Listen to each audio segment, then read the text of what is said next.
Welcome to the Hub powered by PNC Bank. 16 months ago, we took a walk through the space before it was finished. A year ago, we opened the space, and we're celebrating that one-year anniversary by reflecting on what's happened in the past year. The amazing stories of students connecting with entrepreneurs, the progress that we've made, and how far we've come. And also, we want to talk about where we're going. So, welcome to the Hub, powered by PNC, and thank you for being here. Welcome to Startup Grounds, the Hub coffee shop, which opened in September.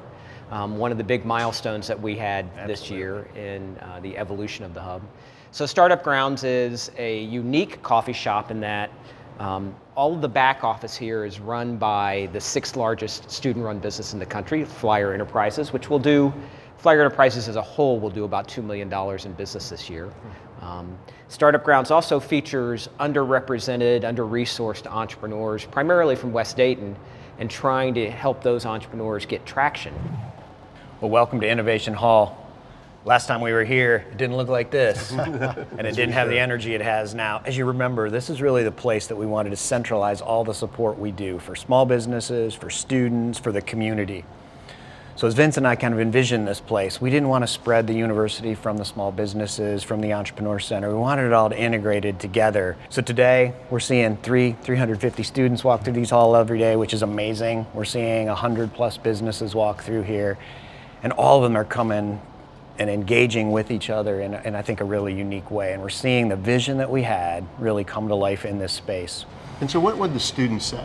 You know, when you talk to them and as they're interacting with the other entrepreneurs, what would they say? The students are saying, I'm meeting businesses, I'm seeing entrepreneurs, I'm seeing entrepreneurs in action. The part that's exciting for me is I hear from students about them connecting with some of these companies, working on marketing plans and business plans. I mean, that's the magic, right? If it's just students over here and companies over there, we can do that anywhere. But the fact that they're cross-pollinating, I mean, that provides students with these incredible opportunities. Unbelievable, unbelievable. The other thing that's really important to understand about the spaces we're standing in today is it's a very diverse place. So fully a third, 35% of the people walking through the businesses that are here are led by a diverse founder. And that's something we were very intentional about. We continue to be very intentional about. So how do we do that? Well, we do outreach to the community, but probably I think the highlight maybe of our year, our first year here, is Black Founders Night.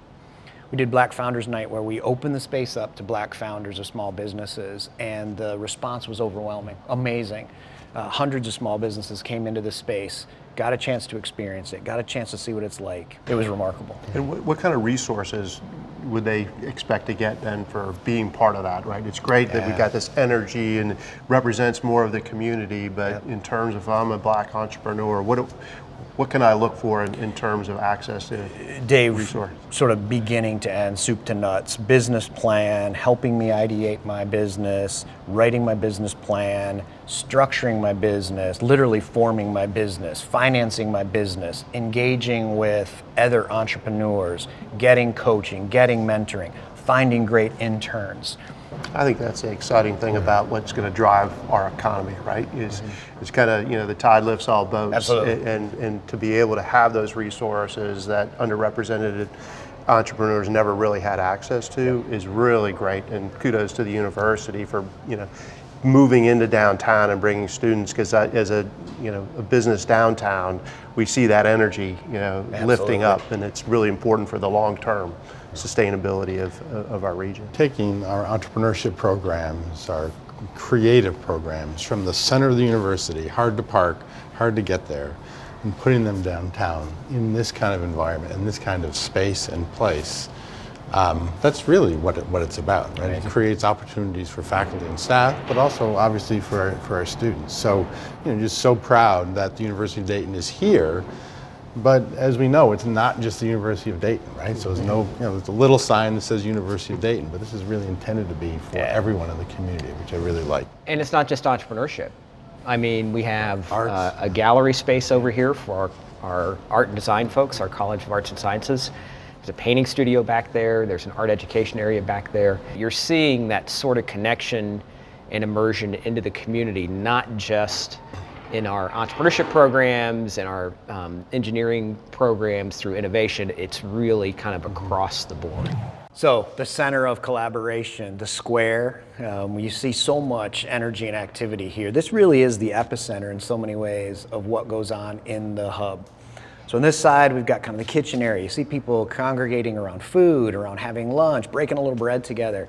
On the other side, the square, small businesses engaging.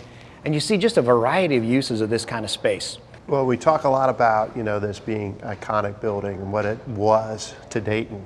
And I think that's important from a history standpoint.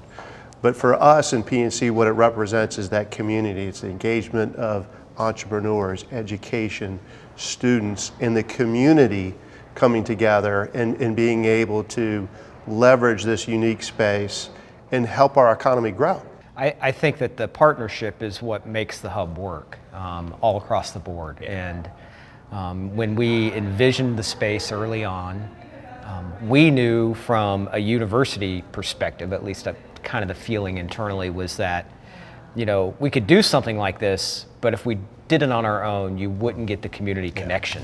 Right. I think you and I had that conversation. Right. And I think Scott and his team kind of understood that they needed the connection to the university and the students and that opportunity to tap into future entrepreneurs. We had been doing it ourselves, Vince, right? We were sitting at 714 East Monument and we had, 20-something clients. And we struggled to find those entrepreneurs. We struggled to find people to come along and take the technologies out of the Air Force Research Lab or the University of Dayton Research Institute. Where do you find that talent? The only way we could find that is really bringing the Entrepreneur Center together with the university. And now I always say to Vince, we got this pipeline of homegrown talent. Got 300, 350 students that we can literally hand a technology to. They can start a business. They can engage with us. That's remarkable. Well, guys, welcome to the Chapel Room. This is the door off of the Chapel of Immaculate Conception on UD's campus. It was taken off in 2016. Jen Wiley from Motive4 said, gosh, that would make a great conference table. And so we found a local artisan, and so he created this table. And then in our Resolute Desk moment, we decided that to tie the center of campus to the center of downtown and to our efforts in the neighborhood with the Greater West Dayton Incubator, we took the other door and created a twin table for the Greater West Dayton Incubator conference room. Love that symbolism. Really terrific. But I think what's incredible is what's happened in the last year. We had our grand opening in March, just over a virtual grand opening.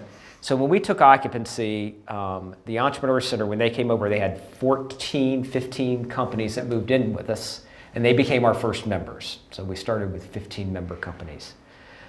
Today we have 100, close to 100 member companies in the space. Yep. Started our classes in the fall. This semester we now have 32 classes going on with about 350 students. This is always one of those places we take people when we do tours. I had a tour yesterday from some folks in Cincinnati, heavy in the ecosystem, startup ecosystem. They walked in, they saw this, they see this backdrop, they sort of catch their breath and they say they've not seen anything like this in the country. I think that speaks well to the partnership, it speaks well to the vision that we all had, and it certainly speaks well to the energy that we're trying to capture. Even in our annex area where we have Sinclair Community College, and iHeartRadio and CultureWorks and 937 Payroll and others that have indicated interest in maybe moving in. And then what's going on below us? A new restaurant style coffee wine bar going in off of the rotunda called Gather by Ghostlight. We're really excited, really super excited about Charlinda Scales' work with 688 Kitchen, a 13,000 square foot community kitchen incubator. It's really going to be exciting, really exciting. That ties into everything that we're doing so well. Yeah. Welcome to the third floor. When we were downstairs, you were asking about the future, and this is the future. It's the future. This space is really what we need. We have 72 private offices in the space currently. They're all full. Our classroom space, our largest classroom space is probably 65 people. Yep. So what we've realized pretty quickly is that we need more space. We need more classroom space and we need more private office space. So the build out of this space, when it is completed, will include 35 additional private offices, 1 person, 2 person, 3, 4, 5, and I think there's a 6-person office up here. And then you're standing in what will be essentially a 100-seat kind of lecture classroom space that can be run as 2 50-seat spaces or 1 full 100-seat space, and also an event space, which this just incredible view overlooking the rotunda, looking down into the rotunda from this Really space. kind of complements, what's going on in the rotunda, right? To have 100 people in this space. Well, I know when we were in early discussions around our partnership, one of the things that I was most excited about was really the ability to grow and build. And I looked at kind of the first phase as that foundational piece. And now to see that the 3rd floor can become a reality because the market's there, the demand is there, our community needs it, is super exciting. I wouldn't have thought a year out that we'd be talking about a build out of the 3rd floor, but it's really exciting for the community to be able to share in this growth. It's the university engagement. I can't say enough about the faculty who have engaged in the space, who, in many cases, it took a leap of faith to be in class down here, to have classes down here. From art and design and the School of Business and the School of Engineering. We have a School of Engineering, mechanical engineering class in the Institute of Applied Creativity in the gym downstairs, where they're having every Thursday, it's like one of the entrepreneurs in the hub comes in and talks to their class. Early on this year, I spoke to one faculty member who had 1 class here, and she said she was going to go back and tell her chair she wants all of her classes here. So, the energy, the excitement, and the opportunity for connections outside your 4-walled classroom. And faculty are looking for those opportunities to innovate. And that's true in the small business community as well. All these spaces are different than what you're normally going to see. This is not a white boxed kind of office building, right? And so there's a different energy. It evokes a different level of engagement. And then, of course, with the students walking around, it's just it's a transformed place. Well, place matters. Place matters. The quality of the space and place really does matter. Yep. So this is the future, and bring it on. Yeah, hopefully the next time we do this, we'll be standing in the Eric Spina Amphitheater. That's right. Powered by PNC. Powered by PNC, exactly. Exactly.